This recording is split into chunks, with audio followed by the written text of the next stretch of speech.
예, 안녕하십니까. 신천지 푸른 하늘입니다. 오늘은 제2편 충격과 쇼킹 신천지 이만희를 까발린다 2편을 해드리겠습니다. 일단 우선 1편은 어떤 표를 선을 그어서 이렇게 알려드렸는데 그걸 끄다 보니까 시간이 너무 많이 걸리다 보니까 그냥 판결문 있는 내용을 그대로 여러분들과 같이 한번 읽어보도록 하겠습니다. 그리고 이렇게 이제 이게 이름 같은 거라든지 이런 게 비공개로 이렇게 되어 있다 보니까 읽다 보면은 조금 실수를 할 수 있는 그런 경우도 있어요. 근데 뭐 크게 뭐 엇나가진 않을 거니까 거기에 참조해서 여러분들 보시면 되겠습니다. 예, 자 시작해 보겠습니다.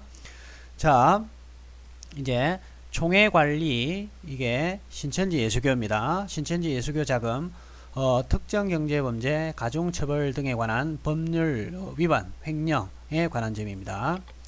원심 판단의 요지, 이 원심은 1심을 얘기하는 겁니다. 원심은 적법하게 채택하여 조사한 증거들에 의하여 인정되는 관련 사실 및 사정을 상세하게 설시한 다음 이를 근거로 하여 다음과 같이 판단하였다. 자, 어떻게 판단했냐면 피고인 이만희의 불법 영득 의사가 인정된다. 불법적으로 영득, 그러니까 남의 재산을 자기 것처럼 썼다라는 거죠. 그게 인정된다. 가 피고인 이만희는 검찰에서 김남희입니다. L이 김남희에게 송금된 신천지 예수교 자금 합계 약 52억 원 중 19억 원은 피고인이 즉 이만희가 빌린 경기 가평군 이게 이제 어떤 땅하고 선착장하고 이런 것 같아요. 그래서 EA, EB를 합쳐서 그냥 이 사건 토지라고 그냥 묶어서 얘기합니다. 그래서 19억 원은 피고인이 즉 이만희가 빌린 경기 가평군 토지, 이 사건의 토지를 매수 대금이고 그 다음에 33억 원은 김남희가 빌린 평화의 궁전입니다. 평화의 궁전 건축 대금이라고 진술한 점 등을 종합하여 보면 신천지 예수교 총회장으로서 신천지 총회 재산을 관리하는 지위에 있는 피고인이 이 사건 토지를 자신과 이만희 자신과 김남희 공동 소유로 매수하면서 그 매수금 1억 8,996만 6,780원을 신천지 총회 자금으로 지급하고, 그러니까 약 19억 원은 총회 자금으로 지급하고 자신과 그 다음에 김남희를 공동 건축주로 한 평화의 궁전의 건축 비용 중 33억 원을 지급하기 위해 신천지 예수교 자금을 김남희에게 지급하였음이 인정된다. 그 다음에 피고인 이만희는 신천지 예수교 자금을 지급하여 자신과 김남희의 공동 소유 재산을 취득한 것이므로 불법 영득 의사가 있음이 인정되고, 피고인이 설사 이 이만희가 설사 이 평화의 궁전을 신천지 예수교 총회 연수원 용도로 사용하기 위한 건축한 것이라고 하더라도 불법 영득 의사를 인정하는데 방해가 되지 않는다. 즉 불법 영득 의사가 충분히 인정이 된다라는 거예요. 더구나 피고인과 즉 이만희와 김남희가 거주하기 위한 개인적인 공간을 마련하여 두고 실제 피고인과 즉 이만희와 김남희가 오랜 기간 평화의 궁전에서 전입신고를 하고 거주했던 점, 피고인의 주장에 의하더라도 평화의 궁전에서 2004년 9월 4일부터 2009년 12월 7일까지 개최된 신천지 예수교나 HWPL 관련, 이게 HWPL로 보겠습니다. 관련 행사는 총 48회로 연평균 9.4에 불과한 점에 등에 비추어 보면 피고인이 즉 이만희가 연수원으로 주로 사용하기 위해 평화의 궁전을 건축하였다고는 볼 수 없고, 피고인과 즉 이만희와 김남희가 거주하기 위한 목적이 있었다고 인정되므로 평화의 궁전이 피고인의 즉 이만희의 개인적 사용을 위한 건물이 아니라고 볼 수도 없다. 그러니까 건물로 볼 수 있다는 거죠. 결국은 다 횡령죄에 있어서 불법 영득 의사라 함은 자기 또는 제3자의 이익을 꾀할 목적으로 자기와 자기 자신과 또 자기와 뭐 제3자의 이익을 꾀할 목적으로 임무에 위배하여 자기가 해야 될 일을 위배되게 그렇게 보관하는 타인의 재물을 자기의 소유인 경우 자기의 소유인 경우와 같이 사실상 또는 법률상 처분 의사를 말하고, 그러니까 다시 한번 정리하겠습니다. 불법 영득 의사라면 자기 또는 제3자 이익을 꾀할 목적으로 임무에 위배해 가지고 보관하고 있는 타인의 재물, 남의 돈을, 지금 여기 같은 경우는 신천지 예수교 신도들의 헌금이 되겠죠. 자기의 소유인 경우와 같이 마치 자기 돈인 것처럼, 그러니까 이게 아주 재질이 나쁜 거예요. 신천지 신도들이 낸 헌금을 갖다가 마치 자기 돈인 것냥 사실상 또는 법률상 처분하는 의사를 말하고 사후에 이를 반환하거나 변상 보존하는 의사가 있다 하더라도, 그렇게 한다 하더라도 이미 불법 행위를 저질렀으니까 불법 영득 의사를 인정하면은 지장이 없으므로 피고인 이만희가 사후에 이 사건 토지와 평화의 궁전 각 2분의 1 지분에 관하여 신천지 예수교 앞으로 대물 변제를 원인으로 하는 소유권 이전 등기를 마쳤다고 하더라도 범죄의 성립에는 영향을 주지 않는다. 결국은 공금 횡령을 했다라는 겁니다. 그 다음에 두 번째, 피고인 이만희가 처음부터 평화의 궁전을 신천지 예수교 소유로 할 의사로 이 신천지 예수교로부터 토지 매수 대금과 건축 대금을 빌려 건물을 완공한 후 그 토지와 건물을 신천지 예수교에게 대물 변제한 것이라고 라는 주장은 받아들일 수 없다. 그러니까 이 말이죠. 처음에 그러니까 이 평화의 궁전을 신천지 예수교로 넘길 목적으로 그러한 의사를 가지고 신천지 예수교로부터 돈을 받아가지고 돈을 받아서 그 다음에 건축을 완공한 다음에 그 건물을, 이 평화의 궁전 건물을 신천지 예수교에 대물 변제했다고 지금 주장을 하는 거예요. 그러한 주장은 받아들여지지 않는다, 이 얘기를 지금 하고 있는 겁니다. 그 다음에 왜 그러냐면요, 이미 그럴 의도가 있었으면 그 전에 했었어야 되는데, 이미 이제 이만희가 자기 개인 어떤 재산으로 이제 불법 취득을 횡령을 했다라는 것이 드러나기 시작하니까 그때부터 움직이기 시작했기 때문에 그렇습니다. 자, 그 다음 증거에 의해 인정되는 여러 상황들을 종합해 보면 피고인 이만희가 처음부터 평화의 궁전을 신천지 예수교 소유로, 신천지 예수교 총회 소유로 할 의사로 신천지 예수교로부터 토지 매수 대금과 건축 대금을 빌려 건물을 완공한 후 그 토지와 건물을 신천지 예수교에게 대물 변제한 것이라는 피고인의 변소는 받아들일 수 없다. 피고인이 제시하는, 즉 이만희가 제시하는 이 건축 관련 보고 문서만으로는 대물 변제가 사전에 계획되어 있다고 보기 어렵다. 그러니까 대물 변제의 목적과 그에 대한 어떤 계약서라든지 이런 것들이 사전에 작성이 안 됐었기 때문에 아마 이렇게 얘기를 한 것 같습니다.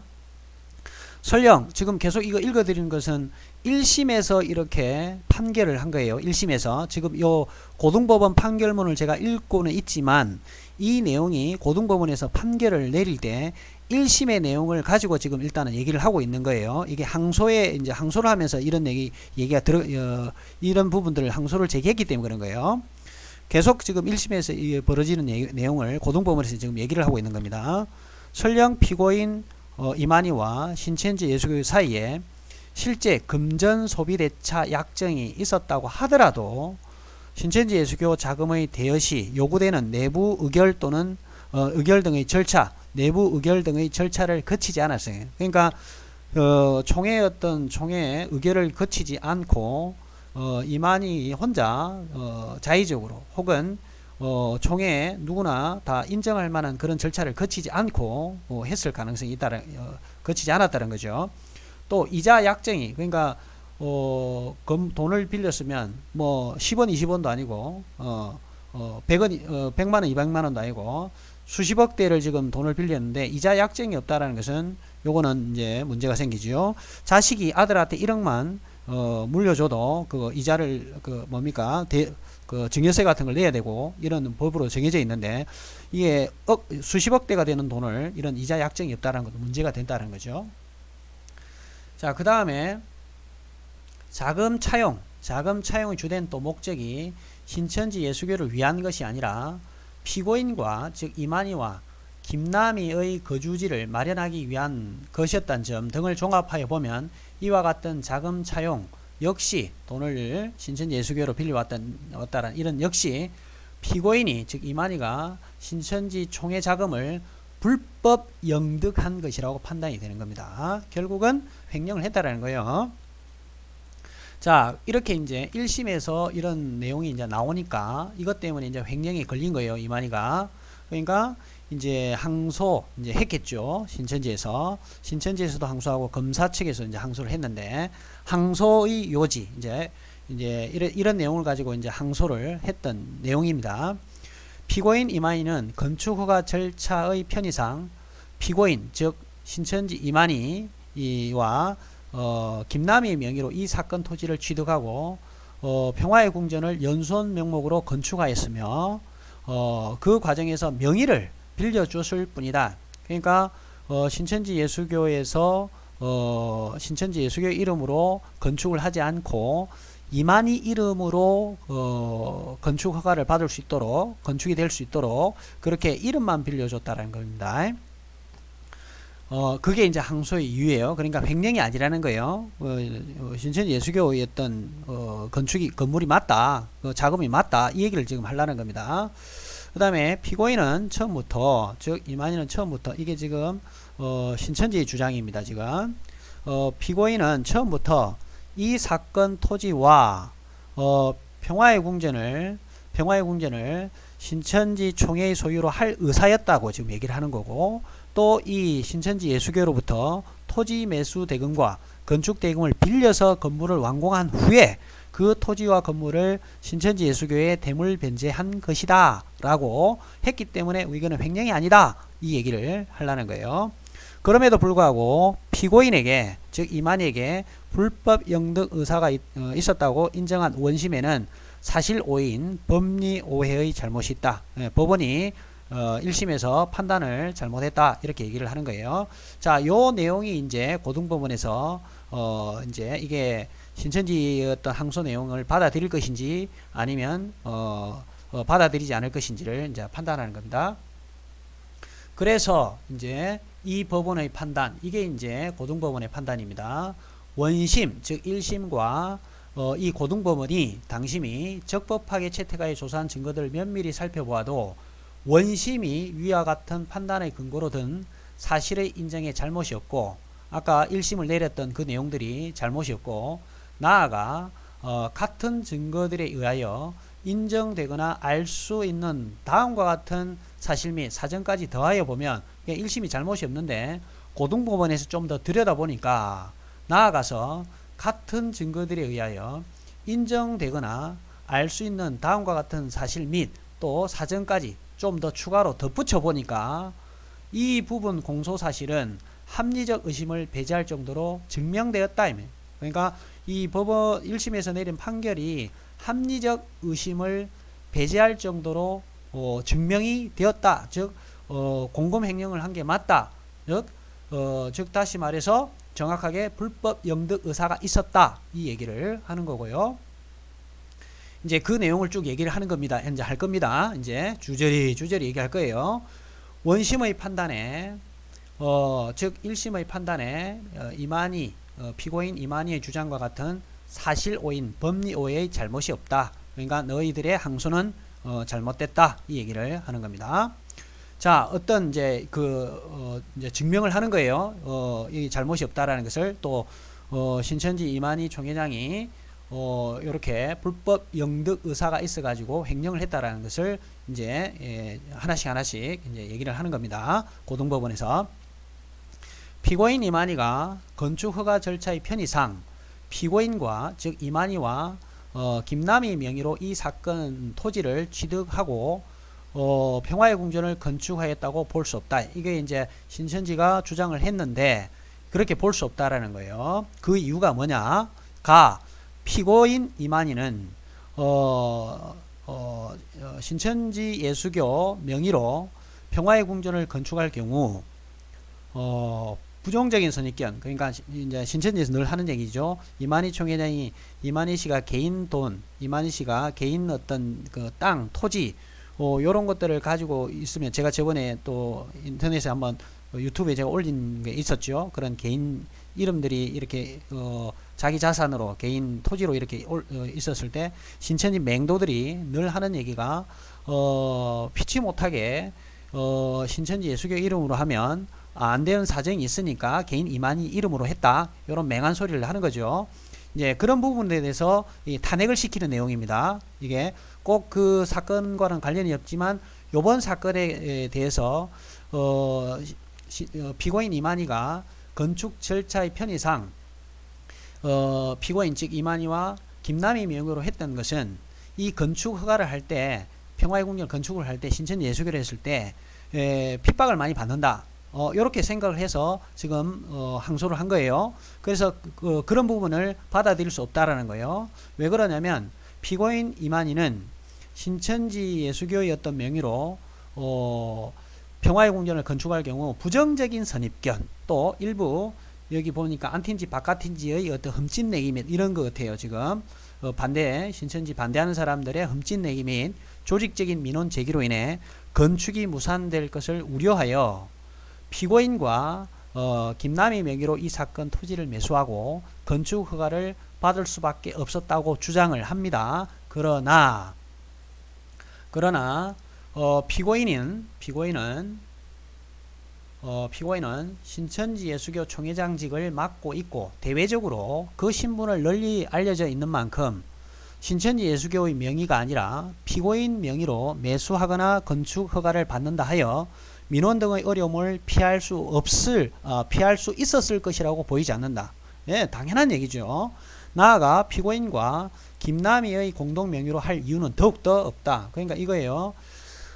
이만희 신천지는 이거예요. 그 신천지 예수교로 이름을 지면 이런 건물이나 토지를 사고 팔고 하는데 어려움이 많다라고 이렇게 주장을 하면서, 그래서 이만희 이름, 개인 이름으로 했다라고 얘기를 했지만, 이만희 신천지 이만희 하면 누구나 다 알고 있는데 당연히 그러면 건축이라든지 건물이라든지 토지를 매수하거나 매매를 했었을 때 당연히 이만희가 누군지를 다 알고 있는데, 그렇다고 해서 그게 이 개인 이름 이만희로 했다고 해서 어떤 민원 등의 어려움을 피할 수 있는 거냐? 그거는 아니더라 이 말이야. 그거는 신천지 예수교 이름으로 하든 개인 이만희 이름으로 하든 어떤 민원 등의 어려움을 피할 수 있고 없고 그런 문제는 아니더라 이 말입니다.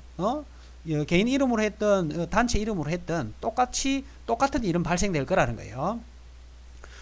그리고 또 그렇다면 이만희 지 혼자 개인 이름으로 해야 되는데 정말 네 주장이 맞다면 그러면 네 이름은 개인 이름으로 해야 되는데, 나아가 피고인과 김남희 공동 명의로 할 이유는 더욱더 없다라는 거죠. 말이 안 된다는 거예요. 그러니까 신천지의 어떤 주장을 탄핵시킨 거예요. 그 다음에 피고인 이만희가 제시하고 있는 대법원 2014년 2월 10일 선고 2012-27127-367 판결의 사실관계, 신천지 총회지교회 중 하나인 땡땡 목사의 신천지 예수교 명의가, 그러니까 이게 이제 이렇게 알파벳에 들어가 있다 보니까 정확하게 지금 잘 모르겠어요, 이런 부분들은. 그래서 신천지 예수교 지교회 중, 신천지 예수교 지교회 중, 그러니까 지파겠죠, 어떤 지파 하나인 땡땡의 목사, 누구 이름이 되겠죠, 어떤 목사 뭐뭇이, 그러니까 신천지 예수교의 명의가 아니라 자신의 명의로, 즉 이 목사의 자신의 어떤, 이건 보니까 지파장 정도나 뭐 담임 강사나 정도 되겠죠. 자신의 명의로 종교시설을 신축하기 위한 개발행위 허가사, 그 다음에 산지 전용 허가 및 신고, 농지 전용 허가 및 신고, 도로 점용 허가를 포함한 건축 허가 등의 신청을 하였으나 피고 땡땡이 이에 대해 주변 학교의 학부모 및 운영위원회 아파트 입주자 대표회의 반대를 이유로 거부하였던 사안이 있었다. 피고인은 위 경험을 통해 그러니까 요 사례가 신천지 예수교에서 어떤 사례가 하나 있었던 것 같아요.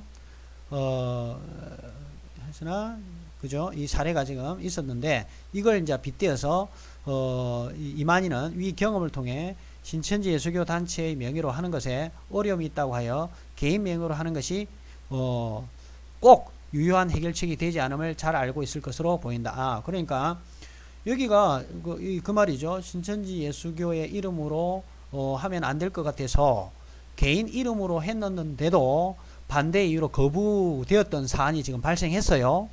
그렇다면 개인 이름으로 특히 이만희 이름으로 했었을 때 이와 같은 결과가 뻔히 벌어질 걸 알고 있는데 그걸 뻔히 알고 있을 이만희가 위 경험 이런 사례가 있음에도 불구하고 신천지 예수교 단체의 명의로 하는 것에 어려움이 있다고 하여 개인 명의로 하는 것이 꼭 유효한 해결책이 되지 않음을 잘 알고 있었을 것으로 보입니다.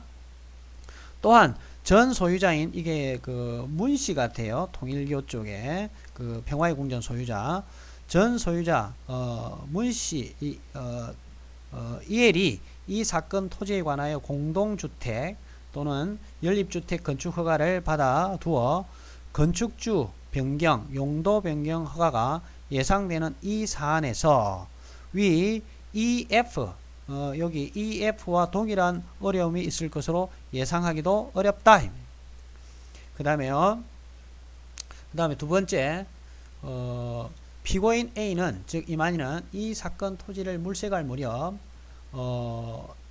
신천지 예수교 그 다음 피고인 김남희 피고인은 당연히 누구가 되냐면 이만희가 되겠죠. 그 다음에 김남희 사이에 첫 번째, 두 번째, 세 번째, 네 번째 사유가 나오는데 첫 번째는 피고인과 즉 이만희와 김남희가 이 사건 토지의 2분의 1 지분을 각 취득하되 그러니까 토지를 지금 물색할 무렵 그랬다라는 거예요. 그래서 첫 번째가 바로 피고인 이만희와 그 다음에 김남희가 이 사건 토지의 2분의 1 지분을 각 취득하되 각각 서로 2분 땡 그러니까 전체 어떤 비용에 반 땡 나눠서 이거는 이만희가 이거는 김남희 똑같은 그 건물과 토지에 대해서 반반씩 이렇게 취득을 하되 김남희가 이 사건 토지 중 2분의 1 지분에 대한 매매 대금과 건축 비용 전부를 부담하고 그 다음 세 번째 그 다음 이 사건 토지 중 나머지 2분의 1 지분에 대한 매매 대금은 피고인 신천지 예수교로부터 자금을 빌려와서 차용하여 지급하며 이후 건물이 완공되면 신천지 예수교의 이 사건 토지와 건물의 소유권 전부를 이전하기로 약정이 있었다고 주장을 합니다. 그러나 다음과 같은 사정을 종합하면 이 사건 약정은 처음부터 존재하지 않았다고 봄이 타당하다. 그러니까 사건 약정이 이런 어떤 내용들을 하자고 하는 어떤 사건 약정, 계약서라든지 이런 게 처음부터 존재하지 않았었을 것이라고 지금 사법부가 보고 있는 겁니다. 재판부가. 자, 그 다음에 이제 어떤 근거로 약정서가 없었을 것이라고 지금 보는 거냐면 이 사건의 토지의 경우 계약서상에 기재된 매매 대금만 하더라도 32억 8,800만 원에 이르고 공사 대금도 이에 상당한 규모로 지출된 것으로 보인다.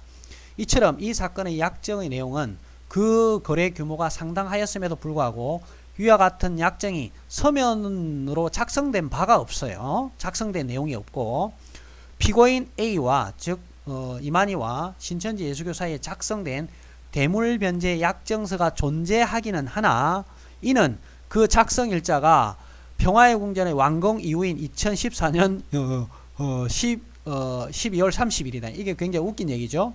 그러니까 대물변제 약정서가 존재하긴 하는데 2014년 12월 30일 평화의 궁전이 완공이 되고 난 다음에 한 거예요. 우리가 약정을 짓고 계약서를 적을 때는 완공이 되기 전에 먼저 계약을 하고 이렇게 하는데, 건물이 다 완공되고 난 다음에 그러고 나서야 대물변제 약정서를 적었다라는 거예요. 이게 왜 그런지 여러분들 아십니까? 이게 제가 사실은 개입돼 있었던 거예요.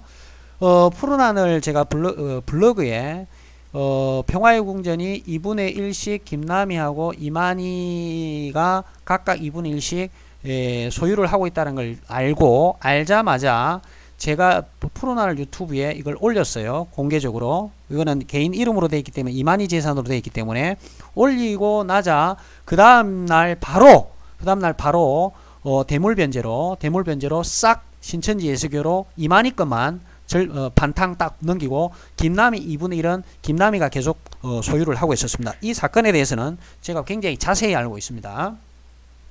그 연도예요. 그 연도 지금. 그 다음 그러니까는 결국은 대물변제 약정서가 그제서야 부랴부랴 만들어질 수밖에 없었던, 그러니까 그 전에 뭔가 약정서가 있을 수가 없었겠죠. 자, 그 다음에 신천지 총회건설부 업무 편람에 의하면 부동산을 매입하는 경우에는 그 매입 계획을 계획 보고하고 총회의 검토 승인이 있어야 하는 것으로 정하고 있습니다. 또한 피고인 이만희의 주장에 의하면 평화의 궁전은 대규모의 신천지 예수교 교인을 교육하기 위한 연수원이었으므로 신천지 예수교 차원에서 대단히 중요하게 추진하는 사업이었을 것으로 분명히 보입니다. 그러나 이 사건 토지 매매 등에 앞서 이 사건 약정과 관련하여 EY는 지금 제가 봤을 때 총회 총회 회의 같은 걸 얘기하는 거예요. 총회에서 어떤 승인 검토할 수 있는 그런 회의를 얘기하는 것 같습니다. 이런 총회 회의 절차나 총회 회의 이런 걸로 얘기하겠습니다. 총회 회의 등 필수적인 내부 절차가 진행되었다고 볼 아무런 자료가 없다. 자료가 없어요. 그러니까 이런 어떤 몇십억에 해당하는, 수십억에 해당하는 이런 돈이 왔다 갔다 하는데도 총회의 어떤 그 돈을 분명히 아까 쓴다고 했는데 그런데 필수적으로 내부 절차 진행이 있어야 되는데 그런 아무런 자료가 없었다는 거예요. 그냥 지 마음대로 했다는 거예요, 한마디로. 자, 그러니까는 이런 약정서나 이런 것이 있을 수가 없었다라고 사법부가 지금 판단하는 겁니다.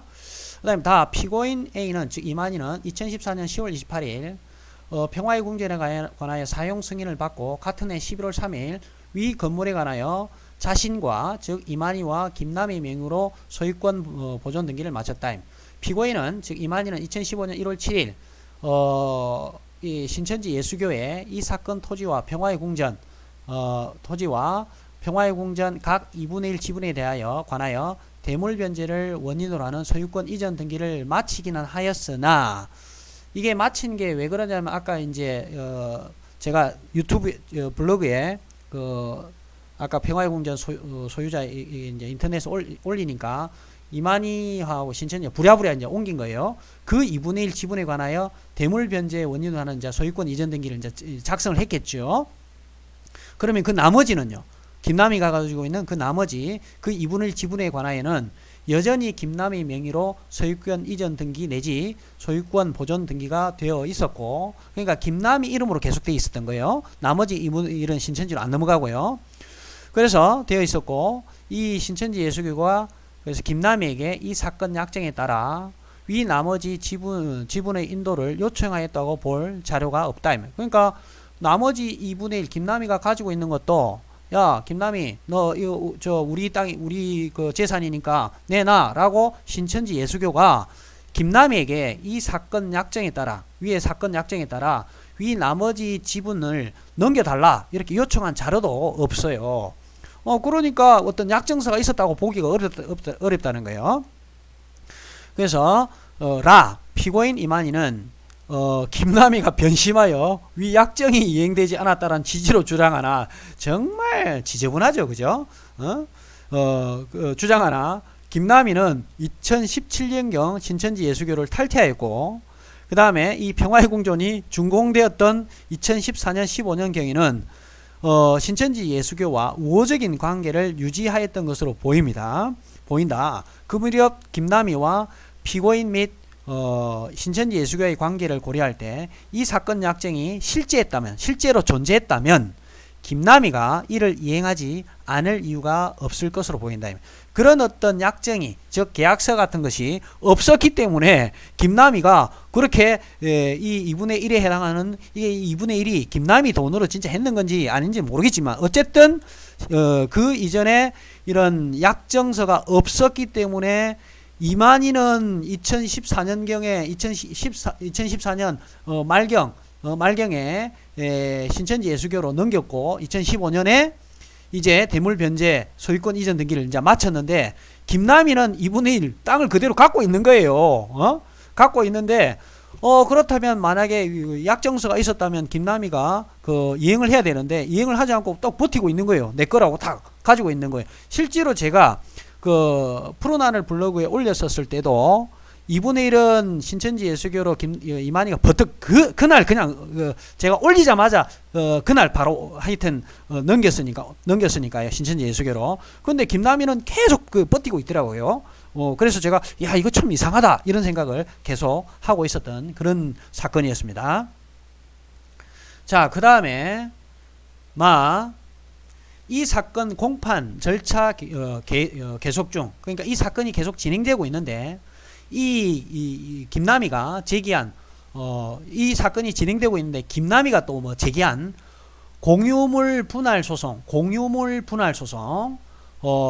소송에서 김남희가 신천지 예수교로부터 41억 원을 지급받음과 동시에 아주 지금 이거는 또 중요한 내용 같아요. 이 부분은 굉장히 또 중요합니다. 그러니까 보세요. 이 사건이 지금 이만희가 공금횡령으로 지금 진행되고 있는 이 사건이 진행되고 있을 때 김남희가 제기한 공유물 분할 소송을 지금 한 것 같아요. 신천지를 상대로. 그래가지고 김남희가 신천지 예수교로부터 41억 원을 지급받았어요. 41억 원을 지급받으니까 그 이제 돈을 받았으니까 동시에 신천지 예수교에서 이 사건 토지와 그 다음에 평화의 궁전 각 2분의 1 지분에 관하여, 즉 김남희가 가지고 있는 나머지 2분의 1 지분에 관하여 공유물 분할을 원인으로 한 소유권 이전 등기 절차를 이행하기로 하는 내용의 조정을 가름하는 계획이 확정되었는데, 그러니까 이제 이 사건이 진행될 때 김남희가 신천지 예수교에게 공유물 분할 소송을 이제 걸어서 41억 원을 받았어요. 41억 원을 받고 나니까 김남희가 가지고 있었던 2분의 1에 대해서 소유권 이전 등기 절차를 이제 조정이 된 거예요. 일종의 이제 합의가 된 거예요. 그걸 이제 가름을 한다. 그걸로 이제 대신할 수 있도록 결정이 확정되었다. 즉 이때 이제 41억 원을 김남희가 받고서야 비로소 이 2분의 1의 땅이 신천지 예수교로 이제 이 지분이 넘어갈 수 있는 상황이 됐다라는 거예요. 야, 이게 정말 골 때리죠. 피고인이 즉 이만희가 주장하는 이 사건의 약정 내용에 따르면 신천지 예수교가 김남희에게 이 사건 토지와 그 다음에 평화의 궁전에 관련된 비용으로 보이는 이와 같은 금원을 지급할 이유는 없어요. 그죠? 41억 원에 대한 해당 돈을 왜 신천지 예수교가 김남희에게 이 사건 토지와 평화의 궁전에 관련된 비용으로 보이는 이 41억 원에 해당되는 돈을 지급을 해야 되는지 그 이유는 없다 이 말입니다. 그렇죠? 지금 굉장히 지금 웃긴 상황이 된 거예요. 지금 그러니까 약정서가 없었다라는 얘기를 지금 하려는 거예요. 사법 재판부가 지금 피고인 A는 즉 신천지 이만희 A는 피고인 이만희는 이 사건 토지 내지 평화의 궁전 관련 차용금을 19억 원으로 한 대물변제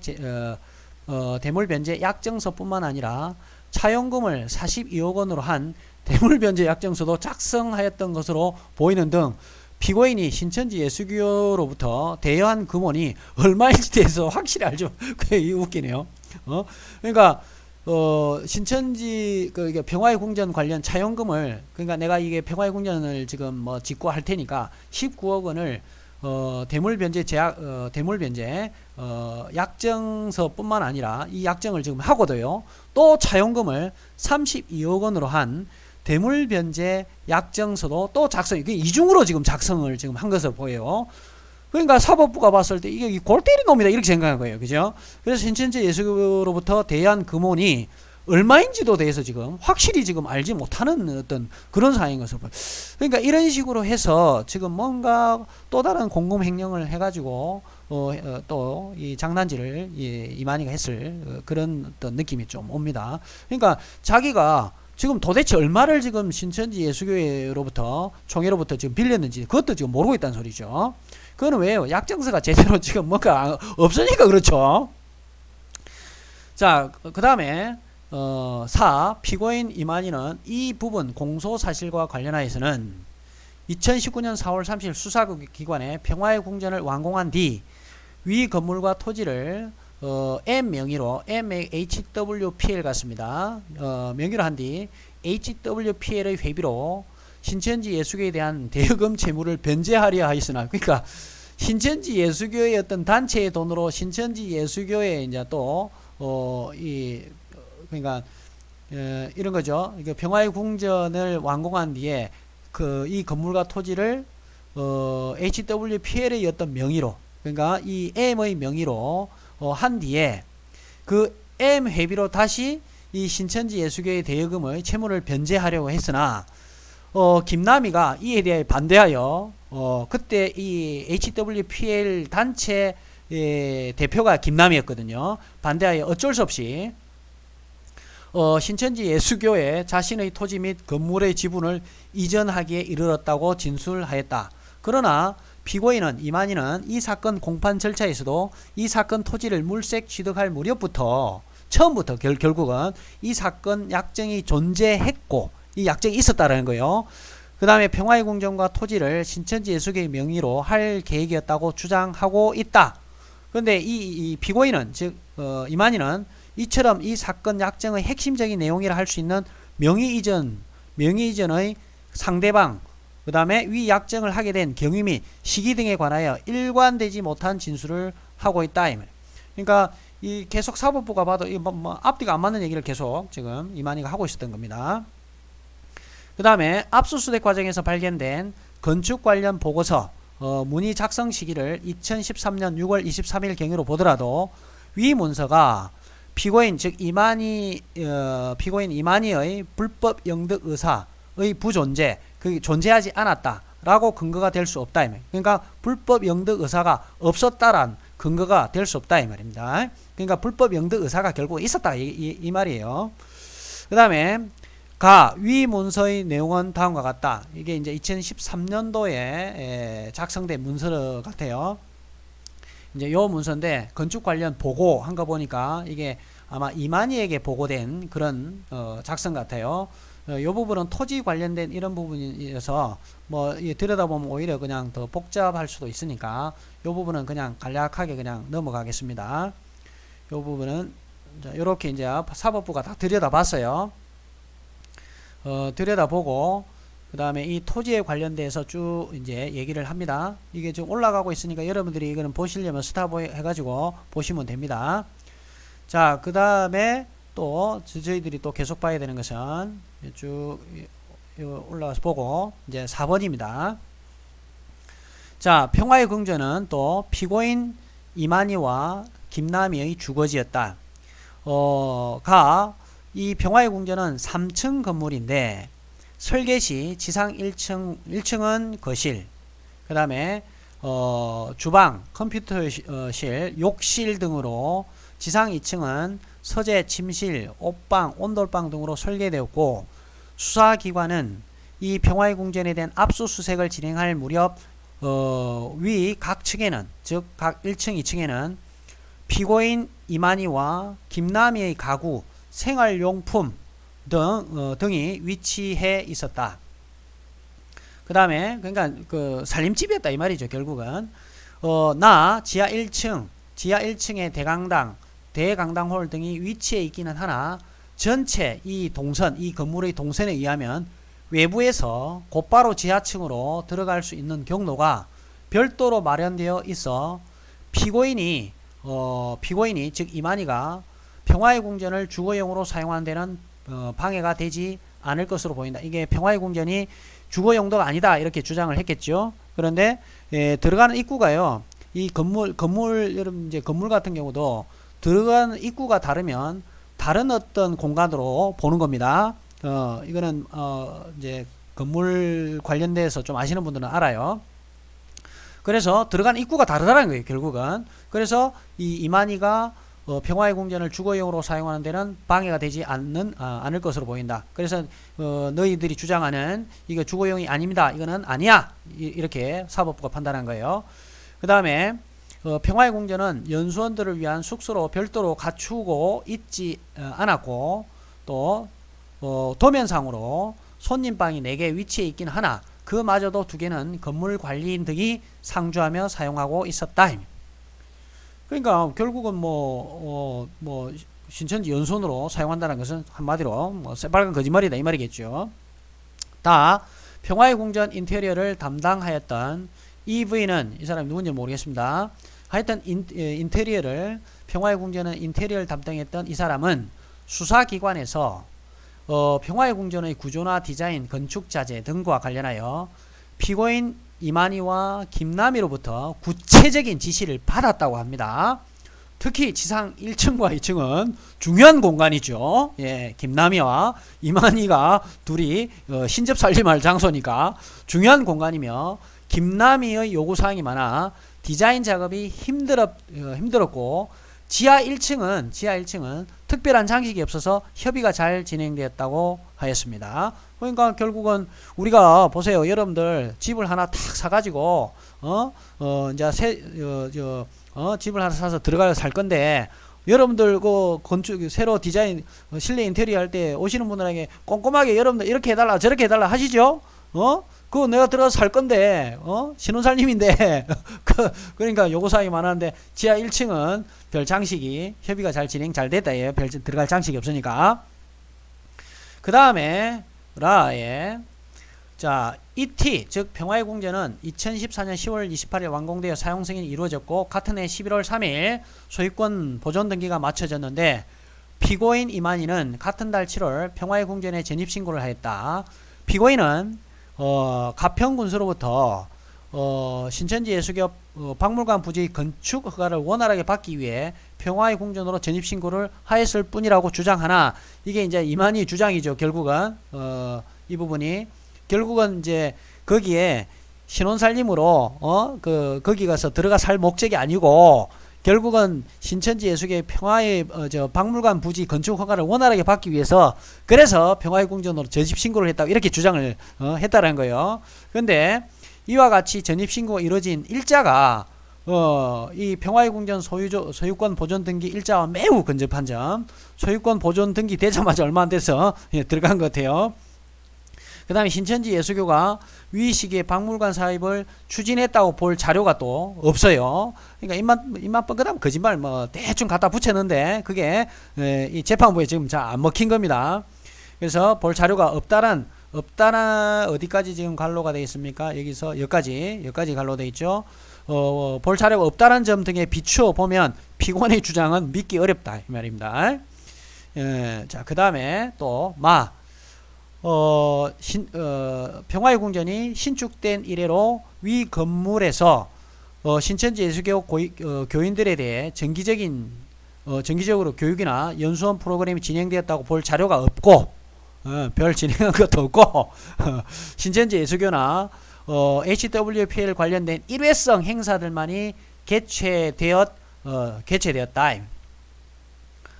피고인 즉 피고인 이만희와 김남희가 신천지 예수교 관계자나 외부인이 참석한 행사에서 평화의 궁전의 용도를 신천지 예수교 총회 연수원으로 언급한 적이 있기는 하나 그와 같이 언급만으로 평화의 궁전의 실질적인 용도가 결정된다고 볼 수 없고 실질적으로 거기 거주해 살고 있지 않으니까요. 그러니까 실제로 그 용도를 실질적으로 말만 그렇게 하고 거기서 행사를 안 하면 그 뭔 의미가 있겠어요, 그죠? 그래서 이 평화의 궁전의 연수를 위한 일부 시설이 있기는 하였으므로 그와 같은 언급만으로 그러니까 평화의 궁전에 연수를 위한 일부 시설이 있기는 하였어요. 보니까 그렇게 일부 시설이 있기도 하였다고 주장한다고 해서 그와 같은 언급만으로 이 평화의 궁전이 이만희와 김남이 주거였다라는 판단에는 영향을 미치지 않는다 이 말이에요. 그러니까 연수원 시설이 일부 있어요. 그리고 또 신천지 예수교총회 연수원이라고 언급을 했어요. 그렇다 한들 이 평화의 궁전이 이만희와 김남이 주거지였다고 판단하는데 영향을 미치지 않는다는 거예요. 그 다음에 다섯 번째, 피고인 A는 즉 이만희는 신천지 예수교회 이 사건 토지와 평화의 궁전 취득 경위, 목적, 소유, 경비 등을 설명하고 동의를 구하는 등의 내부 절차를 거치지 않았다. 이게 총회 절차를 거치지 않고 자의적으로 지금 했다라는 거예요. 그러면 이게 지금 문제가 뭐냐면 공금이에요. 공금. 신천지 예수교에 있는 돈을 끌고 와서 지금 한 거니까. 그런데 그걸 총회에 거쳐서 해야 되는데 총회의 어떤 회의를 통해서 해야 되는데 그런 내부 절차를 거치지 않았다는 겁니다. 그 걸치지 않았던 내용들이 가나 이렇게 이제 또 이유가 나옵니다. 신천지 예수교가 피고인 이만희에게 수십억 원의 자금을 대여하고 부지를 매수하여 연수원을 신축하는 행위는 신천지 예수교의 재산의 중요한 변동을 일으키는 행위이므로 엄청 큰 재산이니까요. 피고인은 즉 이만희는 신천지 예수교 규약 있죠. 규약 제29조에 따라 사전에 이게 이제 총회 회의를 얘기하는 것 같아요. 총회 회의를 동의를 구해야 한다. 그러나 총회 회의는 실제로 개최되지 않았을 뿐만 아니라 당시 대의원들은 신천지 예수교가 피고인에게 즉 이만희에게 19억 원을 대여한다는 사실에 대해서 알지도 못해요. 대의원들도. 그리고 또 평화의 궁전 위치나 건축 소요 비용 용도 등에 대해서도 알지 못했던 것으로 보인다. 아니 당시 그 총회 대의원들이라든지 이런 사람들이 아니 19억 원이 지금 이만희한테 넘어갔는지도 모르고 있고, 그럼 이 평화의 궁전이 위치도 어딘지, 건축 소요 비용이 얼마인지, 어떤 용도로 쓰는지 이런 것도 모르고 있었다는 거예요. 이는 신천지 예수교에서 탈퇴하여 신천지 예수교에 대한 적대적인 입장을 가진 사람뿐만 아니라 수사 당시까지도 교적을 유지했던 즉 신천지 신도였던 사람도 수사기관에 대해 공통적으로 진술하고 있다는 내용입니다. 결국은 적법한 절차를 거치지 않고 신천지 어떤 총회에 적법한 대원들을 불러 모아서 회의를 하지 않고 자의적으로 자기 혼자 이렇게 암암리에 신천지의 공금을 썼다라는 거예요. 그러니까 횡령이 걸리죠. 그러니까 신천지 이만희 총회장이 신천지 신도들의 헌금이라든지 이런 돈을 어떻게 생각하고 있는지 여실히 알 수 있습니다. 그러니까 신천지 맹도들이 뭐냐면 신천지 총회에서 막 신도들 다 모아놓고 자금 보여주고 하니까 굉장히 깨끗하고 공의공도하고 정의롭고 투명하게 재정을 보고해 주는 것처럼 이런 맹한 어떤 생각을 하고 있었던 거죠. 이렇게 이런 식으로 돈을 다 삥 뜯고 이렇게 횡령을 하고 있었음에도 그걸 모르는 거죠 지금. 그 다음에 피고인 A는 즉 이만희는 신천지 어떤 총회 어떤 회의를 하겠습니다. 회의나 사실상 그러니까 이만희가 이렇게 또 주장한 것 같아요.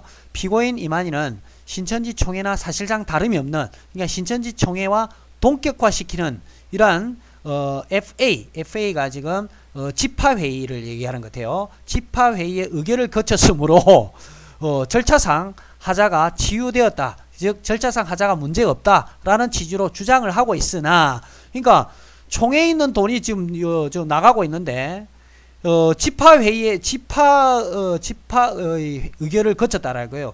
집화 의결도 사실 이게 거쳤을지 좀 의심스럽습니다. 베드로 집화라든지 마띠아 집화 이런 그런 쪽에 어떤 몇 명에게 아마 얘기를 했을 거로 보이는데 정상적인 절차를 거쳤을지도 사실은 의문이기도 하지만 더욱더 심각한 것은 총회의 어떤 의회를 거쳐야 되는데 집화의회 거쳤다고 해서 이게 문제가 없다라고 주장을 하는 거예요. 그래서 이 부분에서 재판부는 또 뭐라고 탄핵을 시키냐면, 자 1번 피고인은 즉 이만희는 지파의 회의가 개최됐다는 점을 입증할 수 있는 의사록 등의 자료를 제출해 보세요. 이게는 제가 이 내용을 안 봐도 뻔히 알아요. 신천지의 어떤 체계가 어떻게 돌아가는지 제출 못해요. 과연 이게 지금 집합회의도 제대로 지금 있었는지도 지금 저는 안 했을 거예요. 몇 명 그러니까 뭐 어떤 이만희가 종교 사기꾼인지 알고 있는 이런 그 집화장들 있잖아요. 몇 명한테만 살짝 얘기를 했을 것 같아요. 그러니 이 의사록이 없는 거예요 지금. 그 다음에 두 번째 2013년 초반부터 2015년 2월경까지 신천지 예수교 총회 총무를 하였던 이 사람 이지란 사람도 이 사건 토지 매입 경위 그 다음에 이게 평화궁전 공사비 등의 사정에 대해서는 알고 있는 바가 없다고 진술을 하고 있고요. 그 다음에 세 번째 설령 그러면 집화회의가 그러면 있었다고 치자 개최되었다 하더라도 신천지 예수교 규약 제20조에 따르면 이 집화회의는 총회회의 말고요. 집화회의는 집화장 및 집화 및 지교회의 최고 의사 결정 기관으로 그러니까 집화의 최고 의사 결정 기관이지 총회의 의사 결정 기구 아니잖아요. 그죠? 이 총회 의사 결정 기구가 더 큰 기구인데 그러니까 마치 이거예요. 헌법이 있는데 뭐 쉽게 얘기해서 그 밑에 있는 하위법을 들여대 가지고 이 밑에 있는 하위법이 있으니까 헌법으로 이 하위법을 가지고 헌법을 대신할 수 있다. 헌법을 탄핵시킬 수 있다. 요지랄 한 거하고 똑같은 거예요, 지금. 아니, 헌법을 넘어서는 하위법이 어디 있어요, 지금. 근데 집화회의로 총회회의를 대신할 수 있다. 이 지랄 한 거예요, 지금. 그래서, 최고의사 결정기관으로 집화장이라든지 24장로, 교회 총무 및, 이 집화교회입니다. 각 부서의 장으로 그 회원이 구성되므로, 신천지 예수교 총회와 관련된 중요 사항 결의를 대신할 수 있는 조직이라고 보기 어려운 점에 비추어 보면 피고인의 주장은 받아들이기 어렵다. 그러니까 사법부가 보면 재판부가 보면 얼마나 이 멍청한 짓거리들 지금 하고 있는지 참 이게 참 말은 안 해도 속으로는 얼마나 욕을 많이 했겠습니까? 이 불황무식한 인간들이라고 이렇게 생각을 했을 거 아닙니까?